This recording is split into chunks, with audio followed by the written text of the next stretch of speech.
इसने संस्कृत में लिखा था, विस्मस्मयी प्रदातव्यम त्वया मदन शत्रुवे कार्या कार्यम न द्रष्टव्यम कर्तव्यम खलु में प्रियम।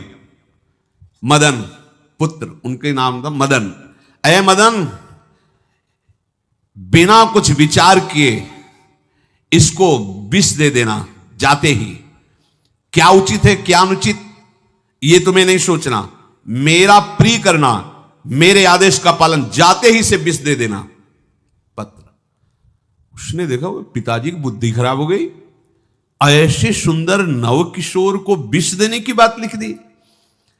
और उसे बड़ा दुख हुआ कि पहली ही दृष्टि में, अभी तो इन्होंने आंख खोल के हमें देखा ही नहीं, और इनको इस सोई हुई मुद्रा में देख करके मेरे प्राण समर्पित हो गए, मेरा चित्त समर्पित हो गया।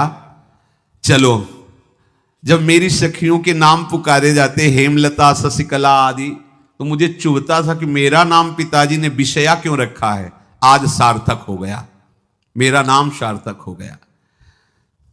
काजल लगाई हुई थी, एक सीख से ऐसे काजल लिया, और एक संस्कृत में आ बनता है ऐसा, ऐसे, बस ऐसे कर दो तो विषया हो गया। अब उसका अर्थ बदल गया, हे मदन, उचित अनुचित का विचार छोड़कर जाते ही इसे विषया प्रदान कर दो, ये मेरा प्रिय कार्य होगा। विषया पुत्री भगवान है, जैसी हो बहुतव्यता तैसी बने सहाय, आप ना आवे आप पर ताई तहां ले जाए। तो ओ पत्र वही खोश दिया, और ये सुख हुआ कि तो जाएंगे भाई के पास ही ना, तो घर में ही तो जाएंगे, वहां इनकी इस प्रसन्न मुद्रा में बातचीत करते हुए मैं इनको देखूंगी। ये भगवान का विधान होता है। चंद्रहास जी उठे और पूछते हुए मंत्री के घर पहुंचे, और मदन ने जे ही कि चंदनावती से पिताजी ने इनको भेजा है, ये वहां के राजकुमार हैं, हृदय से लगाया। चंद्रहास जी ने कहा, आपके पिता ने पत्र दिया है। उन्होंने पत्र पढ़ा, विषमस्मयी विषयास्मयी, विषय तुरंत बिना विचार किए ब्याह कर दो, दे दो, क्योंकि लिखा है प्रदातव्यम त्वया मदन, अभी इसी क्षण जहां ये पत्र मिले, कहा जो आ गया, सुबह शीघ्र शुभम शीघ्र, बुलाओ पंडित को। पंडित ने कहा, भगवान की कृपा से अगला मुहूर्त है, बिल्कुल ये ब्याह का पक्का मुहूर्त है। अब तो राजघराने तत्काल व्यवस्था हुई, और वो तो पहले ही मोहित हो चुकी थी देख के विषया जी। तत्काल दुल्हन रूप उनको सजाया गया, इनको दूल्हा रूप सजाया गया, पंडित शुरू कर दिए, गणानंतो गणपति को ब्याह हो गया। अब जब ब्याह यहां खूब धूमधाम से हो गया, तो दृष्ट बुद्धि ने सोचा कि काम हो गया होगा, विष दे दिया होगा, मर अब हम जाके संभाल लेंगे, क्योंकि राजकुमार है, कैसे विष दिया कौन दिया, तो इस बात को हम संभाल लेंगे। जब वहां घर है तो पूरे नगर में सजावट हुई थी। बोले भैया सजावट का है कि?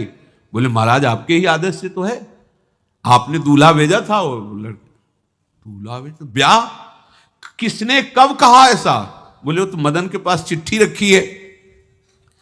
अब वो घर गए, मदन को बोला, बोले तुम्हारी बुद्धि मारी गई, क्या हमने पत्र में लिखा था? दिखा दिया, लिखा था हमने विष, इसमें विषया कैसे लिख गया? काजल से ऐसे, और पहले स्याही काजल की ही होती थी, तो ऐसे भगवान सब कुछ बना देते हैं। उनका पिताश्री, एक भी अक्षर आपकी आज्ञा का उल्लंघन, आपने लिखा था बिना विचार किए उचित अनुचित का हमारी आज्ञा का पालन किया जाए। विषया प्रदातव्यम मदन, मेरा नाम लेके आपने संबोधन करके, ये देखो ये लिखा हुआ है, इसमें हमारी त्रुटि क्या है? देखा तो चंद्रहास जी दूल्हा और सुंदर, अब उसका हृदय आग ले। अब तो मान जाना चाहिए, बिटिया का वरण हो गया भाई, ब्याह हो गया, अब तो गुस्सा छोड़ देनी चाहिए। पर दुष्ट बुद्धि, नाम ही रखा था धृष्ट बुद्धि, उसने कहा चाहे बिटिया विधवा रहे पर तुम्हें जिंदा नहीं रहने देंगे। ये दुष्ट बुद्धि होती है। देखो कैसे कैसे ऐसे ही होते हैं, कुछ लोग ऐसे ही होते हैं, हमारी इज्जत, फिर जेल काटता है पूरा परिवार, मार डालेंगे तुम्हें जिंदा नहीं रखेंगे, ऐसे दुष्ट बुद्धि का स्वभाव होता है। अब भाव जब बिगड़ जाता है तो फिर पकड़ में नहीं आती बात, यही समझ जाना चाहिए था। चरणों में प्रणाम करके कि अब तो तुम हमारे बेटे के समान हो, ये भी राज्य तुम्हारा, वो भी, आनंद लो। अब बड़ा सुख का कार्य है। लेकिन जब नकारात्मक सोच आ जाती है तो बुद्धि कंट्रोल में नहीं रहती, वो फिर उद्दंडता करने, उसका निश्चय गलत होता है। नजदीक गया और कहा कि बहुत कृपा हुई, आप हमारे दामाद बने, पर हमारे यहाँ की एक रीति है, हमारे नगर के बाहर जो देवी हैं उसमें लड़की का वर अकेले पूजा करने जाता है। आपको हमारी कुल की रीति का निर्वाह करना होगा, आपको जाना ही होगा।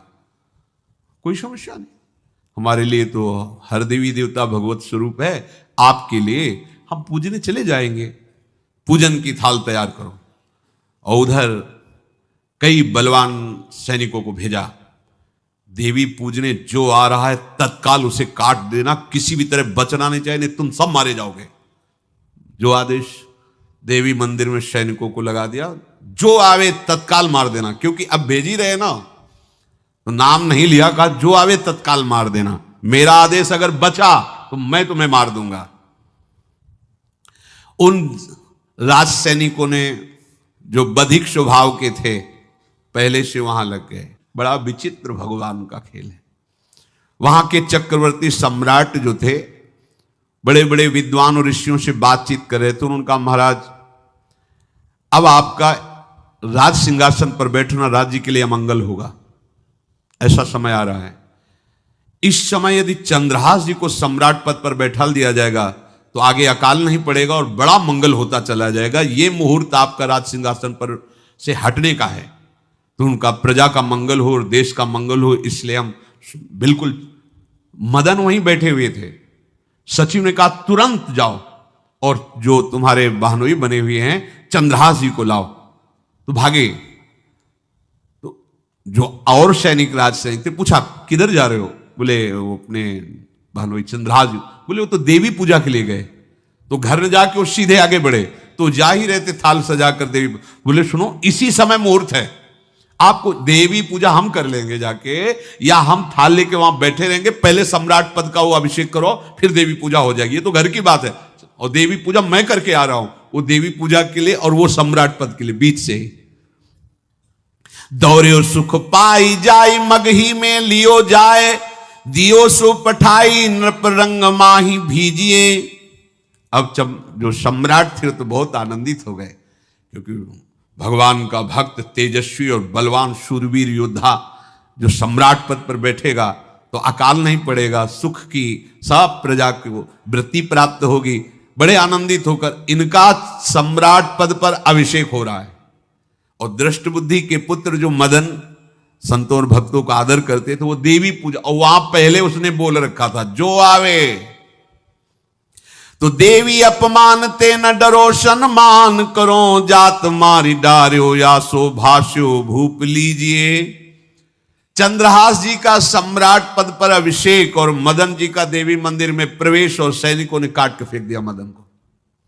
ये जो पे कृपा रघुपति कृपाल की, बैर और की कहा सरे, होई न बाको बार भगत को, जो कोई कोटि उपाय करे। गोस्वामी तुलसीदास जी लिख रहे, भगवान का कृपा पात्र जो भक्त है, किसकी ताकत है कि उससे बैर कर सके। चाहे कोई त्रिभुवन में हो, भक्त का बाल बांका नहीं कर सकता, चाहे करोड़ों करोड़ों उपाय कर ले। और तके नीच जो मीच साधु की, सो पामर ते मीच मरे। वेद विदित प्रहलाद कथा सुनि, को न भगति पथ पाम धरे। अगर तुम जिस भाव से साधु को नीचा दिखाना चाहोगे, वही भाव तुम्हारा सर्वनाश कर देगा। वैसे ही देखो सर्वनाश हुआ ना, एक ही पुत्र, और इसके आदेश से वहां उल्टा खेल हो गया, पुत्र की ही हत्या हो गई, और चंद्रहास जी को सम्राट पद पर अभिषेक किया जा रहा है। अब दृष्ट बुद्धि ने बड़ी प्रसन्नता अंदर है कि वो तो मार दिया गया होगा। सैनिक आए और बोले महाराज आपके पुत्र का वध हो गया है। पुत्र का वध कैसे? बोले आपने कहा था जो आए उसे मार देना, तो आपका पुत्र ही थाल लेकर पूजन, वो तो चंद्रहास, बोले उनका तो अभिषेक हो गया सम्राट पद पे। ये कैसे हो गया? अब अंदर भारी दुख उनके हृदय में